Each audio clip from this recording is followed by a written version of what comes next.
उत्तर प्रदेश के उपचुनाव से पहले हार गई भारतीय जनता पार्टी। उत्तर प्रदेश के उपचुनाव से पहले प्रदेश के मुख्यमंत्री योगी आदित्यनाथ को लगा झटका। उत्तर प्रदेश के उपचुनाव से पहले करहल सीट निकल गई बीजेपी के हाथ से, और कैसे उत्तर प्रदेश के उपचुनाव से पहले बीजेपी का सारा प्लान धरा का धरा रह गया और यादवों की जीत हो गई है। जी हां, आज उत्तर प्रदेश के उपचुनाव पर हम बात कर रहे हैं, लेकिन बात करहल सीट की कर रहे हैं। जो करहल सीट चर्चा में इसलिए है क्योंकि यादव वर्सेस यादव की लड़ाई यहां देखी जा रही है। परिवार के सदस्यों को आमने सामने उतार कर पूरे खेल को मोड़ने की कोशिश की गई, लेकिन मैं आज अपने दर्शकों को बताऊंगा कि कैसे बीजेपी में रहते हुए भी, जी हां, समाजवादी पार्टी का समर्थन कर दिया है संध्या यादव और अपर्णा यादव का। जी हां, कैसे योगी आदित्यनाथ को बीजेपी को झटका लग रहा है, इस प्रोग्राम में आज हम बात करेंगे। लेकिन सबसे पहले हमारे साथ हमारे खास सहयोगी अमन सर हमारे साथ जुड़े हुए। सर, बहुत बहुत स्वागत है इस प्रोग्राम में आपका। और सर, ये बहुत बड़ी बात है कि जहां हम देख रहे थे कि समाजवादी पार्टी के लिए करहल जो सीट है वो ये सैफई की अगर बात करें तो सैफई से जुड़ा ही करहल है, और यहाँ भी यादव परिवार का ही अगर हम कहें तो बहुत बड़ा दबदबा माना जाता है। लेकिन जिस तरीके से देखा जा रहा है कि समाजवादी पार्टी प्रमुख अखिलेश यादव हक्के बक्के रह गए थे जब उम्मीदवारों की सूची योगी आदित्यनाथ की तरफ से जारी की गई कि यहाँ से अनुजेश को उतारा गया, तो समझ नहीं पाते कैसे चुनाव को जीता जाए। लेकिन अब ये खबर सामने आ रही है कि बीजेपी में रहकर ही अपर्णा यादव जो नाराज हैं वो कहीं ना कहीं समर्थन अब समाजवादी पार्टी को दे रही हैं। संध्या यादव जो अनुजेश यादव की पत्नी है वो भी कहीं ना कहीं बीजेपी से नाखुश हैं, वो भी सपा को समर्थन दे रही हैं, और ये दोनों प्रचार प्रसार करने करहल में नहीं जा रहे हैं और यादव परिवार को समर्थन देकर उन्होंने बड़ी जीत दिलवा दी है। देखिए, बिल्कुल राहुल, और जैसा आपने जिक्र किया कि अनुजेश को जिस तरह बीजेपी ने करहल सीट से उतारा है, एक तरीके से ये मैसेज देने का प्रयास किया कि भाई यादव के खिलाफ अगर हम यादव लेकर जाते हैं तो कहीं ना कहीं एक बड़ी जो कह सकते हैं लड़ाई हम लड़ते हुए नजर आ सकते हैं, क्योंकि अभी तक बीजेपी बिल्कुल आउट ऑफ फॉर्म दिखी है। मैनपुरी में जो दबदबा होना चाहिए वो नजर नहीं आता है। करहल जो अखिलेश यादव की छोड़ी हुई सीट है वहां पर बीजेपी को कोई बड़ा चेहरा चाहिए था, तो ऐसे में उन्होंने अनुजेश को आगे कर दिया। लेकिन क्या अनुजेश वो बात रखते हैं, वो लोकप्रियता रखते हैं? क्या उनके पास वो वोट बैंक है जिसके सहारे वो यहाँ पर तेज प्रताप यादव को हरा पाएं, जो इसी मैनपुरी की सीट से कहा जाए तो सांसद भी रह चुके हैं, अब करहल पे सपा के लिए बतौर प्रत्याशी नजर आ रहे हैं। यहाँ बड़ा खेल होता हुआ दिखाई पड़ रहा राहुल। और साथ में आपने दो नामों का जिक्र किया। पहले नाम संध्या यादव जो कि अनुजेश की पत्नी है, और इस पूरे के पूरे अभी तक के कह सकते हैं कि माहौल में कहीं भी संध्या यादव आपको नजर नहीं आई होंगी। और यहां तक देखने को मिला कि जब अनुजेश से पूछा जाता है कि भाई आपकी पत्नी आपके साथ प्रचार प्रसार में नहीं है, तो उन्होंने कहा कि इसके अलावा भी बहुत सारे काम होते हैं, मैं राजनीति संभाल रहा हूं। वो एक तरीके से घर संभालने का काम कर रही हैं, और इस तरह की बात करके कहने के टाल मटोल वाला रवैया वो दिखाते हुए नजर आ रहा है। इसकी सबसे बड़ी वजह राहुल क्या है कि धर्मेंद्र यादव जो संध्या यादव के भाई हैं, सपा में अच्छा खासा अपना कद रखते हैं, अखिलेश यादव के भाई हैं, अभी फिलहाल आजमगढ़ से सांसद हैं, उनकी बहन संध्या यादव ऐसा लग रहा है कि अपने पति के लिए प्रचार प्रसार करने नहीं जाएंगी। और अगर वो नहीं जाती हैं तो प्रत्यक्ष तो नहीं, लेकिन अप्रत्यक्ष रूप से आप ये मानकर चलिए कि उनका सपोर्ट यहाँ पर सपा को मिलता हुआ नजर आ रहा है। दूसरा बड़ा जिक्र नाम आपने किया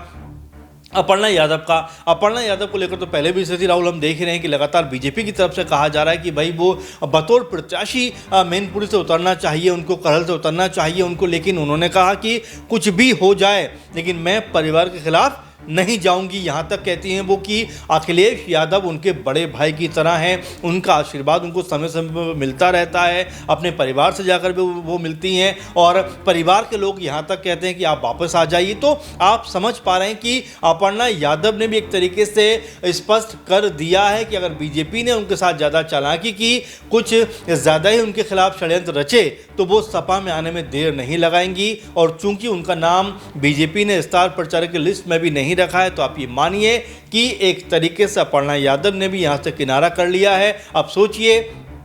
जो सपा परिवार या यूं कहें यादव परिवार के दो बड़े चेहरे अगर इस तरह से किनारा करेंगे, अलग थलग हो जाएंगे, तो यहाँ पर अनुजेश के लिए और मुश्किलात आने वाली है, क्योंकि यादव वर्सेस यादव की लड़ाई हम देख रहे थे, उसमें पहली नज़र में पहली कह सकते हैं दाव में कहीं ना कहीं अब तेज प्रताप यादव भारी पड़ते हुए नजर आ रहे हैं। इसके 3-4 मोटे मोटे कारण हैं। पहला कारण तो ये है कि तेज प्रताप यादव जो हैं वो अनुभव रखते हैं, मैनपुरी का सांसद रह चुके हैं, अच्छा खासा उनका कह सकते हैं रुआब है, लोग जानते हैं उनको, समझते हैं उनको, और सबसे बड़ी बात, दूसरा बड़ा पॉइंट कि वो यादव परिवार को यहाँ पर रिप्रेजेंट कर रहे हैं। इसलिए अखिलेश यादव ने तेज प्रताप यादव का नाम आगे कर दिया है। तीसरा महत्वपूर्ण पॉइंट अगर हम देखें तो जिस तरह से जो लालू यादव और कह सकते हैं कि मुलायम सिंह यादव का जो कह सकते हैं कि आपस में हम कह सकते हैं कि जो टक्कर यहाँ पर देखने को मिल रही है, क्योंकि अनुजेश जो है मुलायम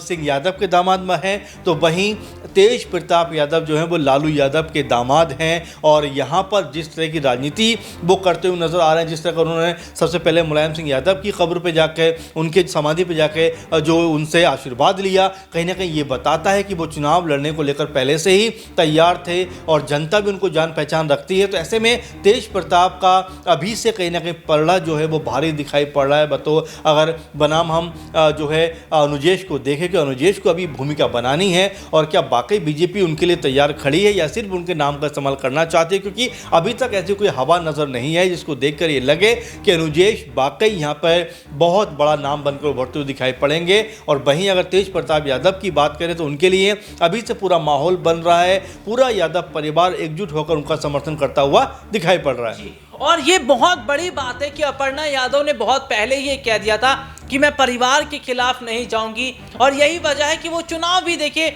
नहीं लड़ती नजर आ रही हैं। तो जहां अपर्णा यादव ने अप्रत्यक्ष तौर पर अगर हम बात करें तो वो समाजवादी पार्टी को कहीं ना कहीं वैसे ही समर्थन दे रही है, तो वहीं दूसरी तरफ अगर हम देखें यादव परिवार को टूटने नहीं देना चाहती हैं अनुजेश यादव की पत्नी संध्या यादव भी, और मुलायम सिंह यादव की आत्मा को ठेस ना पहुंचे, परिवार ना जो है अलग बिलग हो जाए। तो ऐसे में कहीं ना कहीं अप्रत्यक्ष तौर पर अपर्णा यादव और संध्या यादव का समर्थन जो समाजवादी पार्टी को मिल रहा है, इसका सबसे बड़ा फायदा अगर हम कहें तो बहुत ज्यादा तेज प्रताप यादव को मिलता नजर आएगा। तो सीधे तौर पर बीजेपी ने जो रणनीति कहीं ना कहीं बनाई है उसमें वो विफल साबित होते नजर आ रहे। सर एक आखिरी और सवाल मैं लेना चाहूंगा कि यादवों का जो वोट बैंक है, जो बंटने की बात कही जा रही थी कि अनुजेश यादव वोट बैंक को बांट देंगे, तेज प्रताप को झटका लगेगा, लेकिन कहीं ना कहीं अपर्णा और संध्या अगर जो है प्रचार प्रसार करने नहीं जा रही, उन्हें प्रचार प्रसार की सूची में नहीं जारी किया है, तो ऐसे में कहीं ना कहीं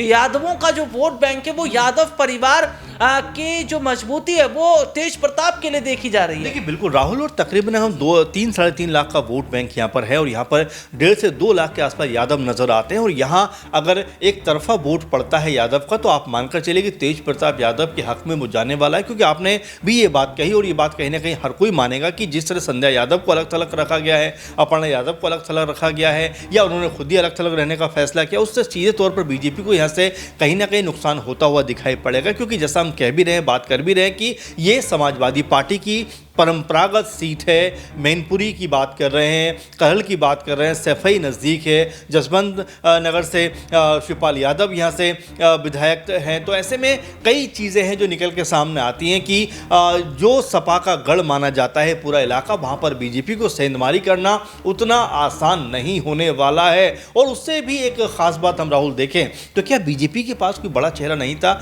जो कि हम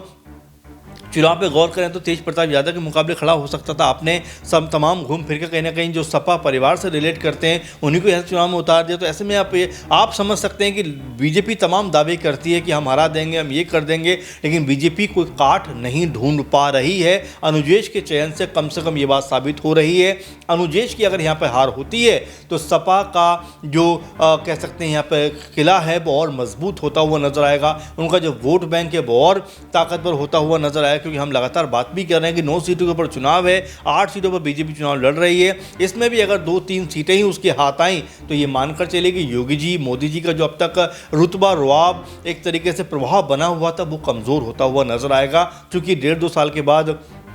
उत्तर प्रदेश में फिर विधानसभा चुनाव होने वाले हैं, तो ऐसे में अभी से अगर अपनी भूमिका बड़ी नहीं बनाई बीजेपी ने तो ये उनके लिए मुश्किल का सबब होने वाला है, क्योंकि लोकसभा चुनाव में हमने राहुल देखा कि वहाँ पर लगभग 32-33 सीटों पर बीजेपी सिमटी और कह सकते हैं सपा जो है वो बड़ी पार्टी बनकर उभरी और इसी का फायदा हो सकता है सपा को इन उपचुनाव में होता हुआ नजर आए। जी, और देखिए वाकई सर ने बारीकी से बताया कि कैसे जिस तरीके से लोकसभा चुनावों के दौरान हमने देखा उत्तर प्रदेश में महज 32-33 सीटों पर सिमट गई थी भारतीय जनता पार्टी, तो समाजवादी पार्टी एक बड़ा आंकड़ा लेकर निकली थी और अब कहीं ना कहीं उसका भी बड़ा फायदा उपचुनाव में होता नजर आ रहा है। लेकिन अप्रत्यक्ष तौर पर संध्या यादव और अपर्णा यादव ने बड़ी जीत कहीं ना कहीं दिला दी और ऐसे में माना जा रहा है जो यादव वोट बैंक बट रहा था अब वो नहीं बटेगा और तेज प्रताप यादव की करहल पर जीत हो सकती है। इस मुद्दे पर आपकी क्या राय है कमेंट करके जरूर बताएं। फिलहाल आज के इस प्रोग्राम में इतना ही, आपसे फिर दोबारा मुलाकात होगी, तब तक के लिए इजाजत दीजिए,